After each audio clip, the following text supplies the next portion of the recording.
Muy buenas tardes, queridos amigos, hermanos que nos escuchan. Gracias por que nos da la oportunidad de entrar a sus hogares, donde quiera que se encuentren. Tenemos un tema bien interesante, como lo hicimos la semana pasada, el tema de la Trinidad. El tema de la Trinidad tal vez suene un poquito contradictorio para muchos, pero la palabra de Dios es para meditar, no es para dividir ni tampoco para argumentar o salir en problemas. La palabra de Dios se medita, se escucha, se piensa, se analiza y se obedece también. Aquí vemos en Mateo capítulo 13, versículo 17, dice: "Este es mi Hijo amado en el cual tengo complacencia". Así dice la palabra en Mateo 13, 17. Hablando de la Trinidad de Dios, Padre, Hijo, Espíritu Santo, es un Dios, tres personajes, pero la Biblia habla de un solo Dios a quien servimos, claro que sí, por la unidad que existe en estos tres personajes. En todas las Escrituras podemos encontrar la existencia de un Dios trino, como lo venimos mencionando. Es como nuestro ser se compone de espíritu, alma y cuerpo, ¿verdad? ¿Cuántos saben? Dios nos hizo de esa manera. Dios nos formó del polvo, puso un soplo, puso el alma en nosotros y también el soplo de su Espíritu Santo, que es el que nos hace vivir, porque estamos vivos por Dios. Dice, esto no significa, queridos hermanos y amigos, que porque Dios es trino, en la Trinidad de Dios existan tres dioses. Sencillamente existen tres personajes, un solo Dios. Dice aquí en Juan capítulo 12, versículo 44, dice: "El que cree en mí, no solo cree en mí, sino cree en el que me envió". Ahí está hablando el Señor Jesucristo, hablando de nuestro Padre Celestial. Dice: "El que cree en mí, no solo cree en mí, sino en el que me envió". Hay una total unidad. En la Trinidad de Dios hay una total unidad, una total conformidad, un acuerdo. Es lo que nos lleva a entender que Dios, Padre, Hijo y Espíritu Santo, son un solo Dios. Pusimos el ejemplo la semana pasada del matrimonio. La Escritura dice que cuando se unen las personas en matrimonio, están siendo una sola carne, están siendo uno solo. Y la pregunta es, bueno, ¿por qué están siendo uno solo si son dos personas? La verdad que se puede entender de esta manera, hermanos. Uno solo en pensamiento, porque ¿quién se va a casar con alguien el cual no está de acuerdo? Nadie va a contraer matrimonio si están en desacuerdo. Entonces, por eso hablábamos que Padre, Hijo, Espíritu Santo son uno, porque son uno en unidad, en acuerdo, en conformidad. Lo que el Padre dice, el Hijo está de acuerdo, y lo que el Hijo dice, el Padre está de acuerdo. Están en totalmente acuerdo. El Espíritu Santo va en todo acuerdo con lo que es las cosas de Dios. El ejemplo del matrimonio es un ejemplo muy palpable, muy claro. Y quisiera reforzar este pensamiento, queridos hermanos y todos aquellos que nos ven a través de este canal.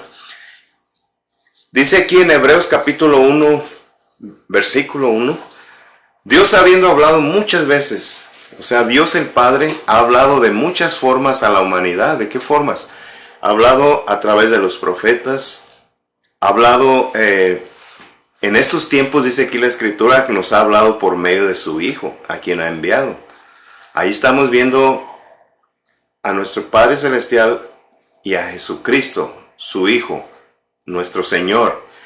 Dice: el cual, siendo el resplandor de su gloria y la imagen misma de su sustancia, fíjese bien, quien sustenta todas las cosas con la palabra de su poder, habiendo efectuado la purificación de nuestros pecados por medio de sí mismo, se sentó a la diestra ¿de quién? De la majestad. ¿Quién era majestad? Nuestro Padre Celestial que está en los cielos. a la diestra, o sea, a la derecha del Padre, en las alturas, dice aquí. Hecho tanto superior a los ángeles, cuanto heredó más excelente nombre que ellos, o sea, que todo eso. Aquí esa es una versión, aquí leo otra versión, pero en otra escritura, quisiera compartirla. San Juan capítulo 14, versículo 1, dice, a ver, aquí está, le vamos a dar esta nueva versión internacional, dice, no se angustien, confíen en Dios y confíen también en mí. En el hogar de mi Padre hay muchas viviendas, fíjense nada más. Si no fuera así, no les habría dicho yo a ustedes que voy a preparar un lugar para ustedes ahí. Y si me voy, lo preparo, vendré para llevarlos conmigo, así ustedes estarán donde yo esté. Ustedes ya conocen el camino para ir a donde yo voy. Jesús es el camino al Padre, queridos hermanos, queridos amigos. Y aquí está la pregunta que todos sabemos aquí en la escritura de cuando Tomás le dice, Señor, ¿a dónde vas? Así para poder conocer el camino. Y Jesús le contestó, yo soy el camino, Tomás. Le estoy aumentando un poquito ahí. Yo soy el camino, Tomás, la verdad y la vida, contestó Jesús. Nadie llega al Padre sino por mí. Si ustedes realmente conocieran, conocerían también a mi Padre, y ya desde este momento lo conocen y lo han visto. Ok. El Señor Jesucristo en otra versión dice, Tomás diciendo, muéstranos al Padre y nos basta. Y el Señor le contesta, Tomás, perdón, este es Felipe. Felipe le dice, tanto tiempo, Felipe, que ha estado con ustedes y no has visto al Padre. En otras palabras, queridos hermanos y amigos, cuando tú ves a Jesucristo, estás viendo al Padre. Sencillamente así. Todo lo que el Padre hace, todo lo que el Padre hace y que el Hijo lo ve hacer, eso hace. Dice, yo obedezco las órdenes de mi Padre y yo les digo lo que el Padre me dice que les diga. Les envía el mensaje de salvación. El Padre me dice que yo les dé las buenas noticias de salvación, y eso es lo que yo hago.